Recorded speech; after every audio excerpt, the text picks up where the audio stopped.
Hello. Hello hello. Sir, ನಮಸ್ತೆ. ನಮಸ್ತೆ ರೀ. ಸರ್, ನಿಮ್ಮ ವಾಣಿ ಯೂಟ್ಯೂಬ್ ಚಾನಲಿಂದ ಬಳೆಗಾರರು ಅಂತ ಮಾತಾಡ್ತೀನಿ ಸರ್. ಏನು ಸರ್? ಸರ್, ನಿಮ್ಮ ವಾಣಿ ಅನ್ನೋ ಯೂಟ್ಯೂಬ್ ಚಾನಲಿಂದ ಮಾತಾಡ್ತಾ ಇದ್ದೀನಿ. ಹೇಳಿ ಸರ್.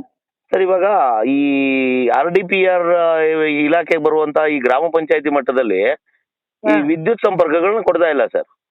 ಯಾವ ಸರ್? ಯಾವ ಹಂತಕ್ಕೆ ಬಂದಿದೆ ಸರ್ ಅದು? ಅದು ಹೋಗಿದೆ ಸರ್, ಒಪಿನಿಯನ್ ಹೋಗಿದೆ FD ಪ್ಲಸ್ ಲಾ ಡಿಪಾರ್ಟ್ಮೆಂಟ್ಗೆ. Okay sir. ಅವ್ರ ಒಪಿನಿಯನ್ ಬಂದ್ಮೇಲೆ ಕ್ಯಾಬಿನೆಟ್ ಮುಂದೆ ಪ್ರಪೋಸಲ್ ಮಂಡಿಸ್ತೀವಿ.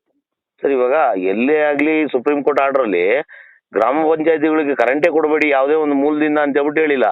ಕಳೆದ 8 ತಿಂಗಳಿಂದ ಗ್ರಾಮ ಮಟ್ಟದಲ್ಲಿ ಒಂದೇ ಒಂದು ಸಣ್ಣ ಒಂದು ಟೆಂಪ್ರವರಿಗೆ ಒಂದು ಕುರಿ ಶೆಡ್ಗೆ ಅವನೊಂದು ಶೀಟ್ ಮನೆ ಕಡ್ಕತ್ತೀನಿ ಅಂದ್ರೂ ಕರೆಂಟ್ ಕೊಡ್ತಾ ಇಲ್ಲ ಸರ್. ಎಂತ ದೌರ್ಭಾಗ್ಯ ಸರ್ ಇದು. ಇಲ್ಲ ಆಗುತ್ತೆ, ಮಾಡ್ತಾರೆ ಪರಿಹಾರ. 8 ತಿಂಗಳಾಗೋಯ್ತು ಸರ್.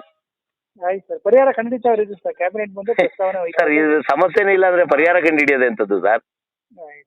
ಇದಕ್ಕಿಂತ ಮುಂಚೆ ಎಲ್ಲರಿಗೂ ಕರೆಂಟ್ ಕೊಡ್ತಾ ಇದ್ರಲ್ಲ ಸರ್ ಸಹಜವಾಗಿ. ಇವಾಗ ಸುಪ್ರೀಂ ಕೋರ್ಟ್ ಆರ್ಡರ್ ಬಂದ ತಕ್ಷಣ ಅದನ್ನ ಸ್ಟಾಪ್ ಮಾಡಿದಂತದ್ದು ಯಾವ ವಿಚಾರಕ್ಕೆ ಅಂತ ಗೊತ್ತಾಗ್ಲಿಲ್ಲ. ಗೊತ್ತಾಗಿಲ್ಲ ಸರ್. ನಾನು ಬೆಳಗಾಂ ಇದ್ದೀನಿ, ಆಮೇಲೆ ಮಾತು ನಿಮ್ ಮೇಡಮ್.